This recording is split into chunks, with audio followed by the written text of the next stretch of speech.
নমস্কার। শ্রী শ্রী ঠাকুর রামকৃষ্ণদেব এবং মা শারদাকে আমার সশ্রদ্ধ প্রণাম জানিয়ে আজকের ভিডিওটা শুরু করছি। এই যুগে মানুষকে বিশ্বাস করার মতো কঠিন কাজ বোধহয় আর কিছু নেই। যাকে আমরা বিশ্বাস করি, আমাদের বন্ধু ভাবি, তারাই নিজেদের প্রয়োজন ফুরালে বিশ্বাস ভাঙে, আমাদের কষ্ট দেয়। এই রকম ঘটনা যে কোনো মানুষের সঙ্গেই কিন্তু অহরহ ঘটছে। স্বভাবতই এই রকম ঘটনা ঘটলে যে কোনো মানুষের পক্ষে কিন্তু আর কারোকে বিশ্বাস করা সম্ভব হয় না, কারোকে বন্ধু ভাবাও সম্ভব হয় না। মনে হয় এই জগতের সবাই খারাপ। কারোর সঙ্গে আর আন্তরিকতা নিয়ে মিশতে বা কথা বলতে ইচ্ছা হয় না, মনে হয় বদ্ধ ঘরে নিজেকে গুটিয়ে রাখি। আচ্ছা, একটা কথা বলুন তো, যারা আপনার বিশ্বাস ভঙ্গ করেছে তারা এই সুযোগটা পেল কোথা থেকে? কারণ বিশ্বাস আপনার, ভাবনা আপনার, তাহলে তারা এই সুযোগটা পাচ্ছে কোথা থেকে? সুযোগটা করে দিচ্ছেন আপনি। আপনার বিশ্বাস, আপনার ভরসা কিন্তু অতি মূল্যবান। তাকে আপনাকে সাবধানে রাখতে হবে, যথেচ্ছভাবে ব্যবহার করলে হবে না। কোনো দামি জিনিসকে যত্ন করে না রাখলে সেটা যেমন হারিয়ে যায় বা ভেঙে যায়, তেমনি আপনার বিশ্বাসও কিন্তু খুব দামি। তাকে যত্ন করে আপনাকে রাখতে হবে। সেই কারণে মা বলেছেন, সবার প্রতি তোমার দায়িত্ব কর্তব্য করবে, কিন্তু ভালোবাসবে একমাত্র ভগবানকে। ভগবান ছাড়া আর কারুকে ভালোবাসবে না, না হলে কিন্তু কষ্ট পাবে। সংসারের নিয়ম বড়ই গোলমেলে।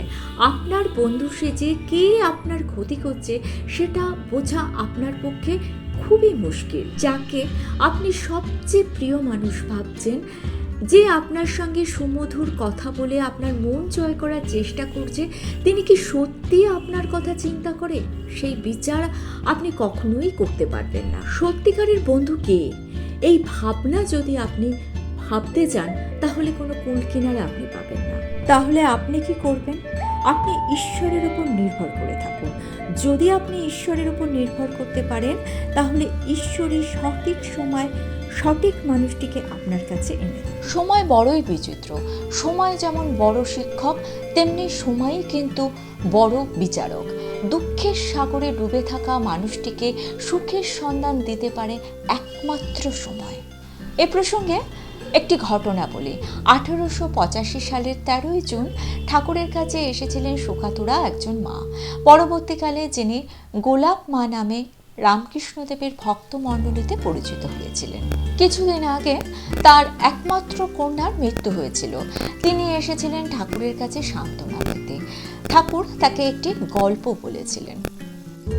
গল্পটি হলো, একদিন কৈলাসে ভগবান শিব এবং নন্দী মহারাজ বসে আছেন। হঠাৎ একটা শব্দ হলো। নন্দী মহারাজ ভগবানকে জিজ্ঞাসা করলেন, ভগবান, এটা কিসের শব্দ? ভগবান শিব বললেন, রাবণ জন্ম নিল। কিছুক্ষণ পর আবার একটা ভয়ানক শব্দ হলো। নন্দী মহারাজ আবার ভগবানকে জিজ্ঞাসা করলেন, ভগবান, এটা আবার কিসের শব্দ? ভগবান বললেন, রাবণের মৃত্যু হলো। মর্তের সাধারণ মানুষের কাছে রাবণের জন্ম ও মৃত্যুর মধ্যে বহু যুগের ব্যবধান। রাবণের অভ্যুদয়, রামের জন্ম, সীতা হরণ, রাম রাবণের যুদ্ধ ইত্যাদি। কিন্তু কৈলাসে অবস্থিত শিব এবং নন্দী মহারাজের কাছে দ্বিতীয় ঘটনাটি ঘটেছিল প্রথম ঘটনাটি ঘটার খানিক পরে। ঠাকুর এই ঘটনাটির মধ্যে দিয়ে গোলাপ মাকে বোঝাতে চেয়েছিলেন, ঈশ্বরই সত্যি, আত্মীয় পরিজন জগৎ সব কিছু অনিত্য, অর্থাৎ ক্ষণস্থায়ী। তাই দুঃখ, কষ্ট, নিজের ভালো লাগা, ভালোবাসা সব তার চরণে সমর্পণ করে নিশ্চিন্ত হয়ে থাকুন। আজকে যিনি আপনার ক্ষতি করে নিশ্চিন্ত মনে হাসছেন, সময় তাকে ঠিক উচিত জবাব দেবে। বেদান্ত মত অনুযায়ী মানুষ 3টি স্তরে গঠিত। প্রথমটি তার স্থূল দেহ বা বাইরের খোল, যা পরিবর্তনশীল এবং যা নশ্বর, অর্থাৎ যেটা নষ্ট হয়ে যায়। দ্বিতীয়টি দেহের মধ্যে অবস্থিত সূক্ষ্ম দেহটি, যেটা তৈরি হয়েছে মন, বুদ্ধি ও অহংকার দিয়ে। তৃতীয় স্তরে রয়েছে চৈতন্য স্বরূপ আত্মা, যার কোনো পরিবর্তন নেই এবং বিনাশ নেই, এবং এই আত্মাতেই মানুষের সমস্ত শক্তির মূল নিহিত রয়েছে। আপনার শক্তি ততই বৃদ্ধি পাবে যতই আপনি যন্ত্রণায় দগ্ধ হবেন। আপনার বিশ্বস্ত মানুষেরা যখন আপনার বিশ্বাস ভঙ্গ করে আপনাকে আঘাত দেয়, আপনি সেই আঘাত সহ্য করে ক্রমশ শুদ্ধ হয়ে উঠবেন। এটাই জীবনের প্রকৃত শিক্ষা। জীবনের শিক্ষা কোনো স্কুল, কলেজ কিংবা বই থেকে পাওয়া যায় না। জীবনের শিক্ষা পাওয়া যায় জীবনের মধ্যে থেকেই, জীবনের অভিজ্ঞতার মধ্যে থেকে। জীবনে ভালো কিছু পেতে চাইলে খারাপ দিনের সঙ্গে যুদ্ধ আপনাকে করতে হবে।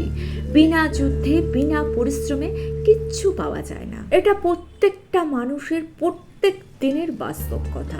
যারা সাকসেস হয়েছেন আমরা তাদের সাফল্যকেই দেখি, সাফল্যের পেছনে যুদ্ধটাকে আমরা দেখতে পাই না। একটু লক্ষ্য করে দেখবেন, সারা দিন কাজ করার পর যদি দেখেন যে আপনার সঙ্গে খারাপ কিচ্ছু হয়নি, তাহলে কিন্তু মনে করতে হবে আপনি ঠিক রাস্তায় চলছেন না।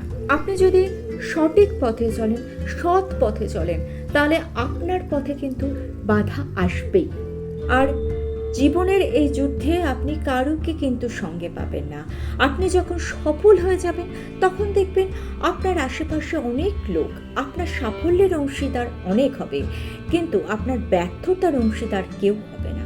তাই অতিরিক্ত কারোকে ভালোবাসবেন না, অতিরিক্ত কারোকে বিশ্বাস করবেন না। বিশ্বাস করুন নিজেকে, বিশ্বাস করুন ঈশ্বরকে। মা বলেছেন, দান করলে কেউ গরিব হয় না, তেমনি কারোকে ছোট করে কখনো বড় হওয়া যায় না। কারোর থেকে কিছু কেড়ে নিয়ে সুখী হওয়া যায় না, আবার কারো জীবন নষ্ট করে নিজেকে সুখী করা যায় না। আপনার ক্ষতি, আপনার অপকার যারা বা যে করেছে তার উত্তর বাধা আছে সময়ের কাছে। ঠাকুর বলেছেন, জীবনে যে কাজই করো না কেন নিজেকে ঈশ্বরের কাছে সমর্পিত রাখো, তাহলেই মনে শান্তি ও সাহস দুটোই পাবে এবং সব কাজে সফলতা আসবে। আপনি যা কাজই করুন না কেন কারোকে খুশি করার জন্য করবেন না, নিজেকে খুশি করার জন্য কাজ করুন। কারণ মানুষকে খুশি করা আপনার ক্ষমতার বাইরে। মানুষের উপকার যতই আপনি করুন না কেন, তার স্বার্থে সামান্য আঘাত লাগলে সে সম্পূর্ণ একটা অপরিচিত মানুষ হয়ে যাবে। এমন কাজ করুন যাতে নিজে খুশি থাকেন, সমাজের মঙ্গল হয়, জগতের ভালো হয়। দেখবেন ভগবান আপনার সাথে আছে, আর ভগবান যার সাথে থাকেন তার ক্ষতি করার সাধ্য কারোর থাকে না। ঠাকুর এবং মায়ের চরণে প্রণাম জানিয়ে আজকের ভিডিওটা এখানে শেষ করছি। আর ভিডিওটা ভালো লেগে থাকলে চ্যানেলটা সাবস্ক্রাইব করে নিয়ে পাশে থাকা বেল আইকনটা প্রেস করে দিয়ে অল অপশনটা ক্লিক করে দেবেন, তাহলে যখনই নতুন কোনো ভিডিও আপলোড করব তার নোটিফিকেশন আপনাদের কাছে পৌঁছে যাবে। আজকে এই পর্যন্তই।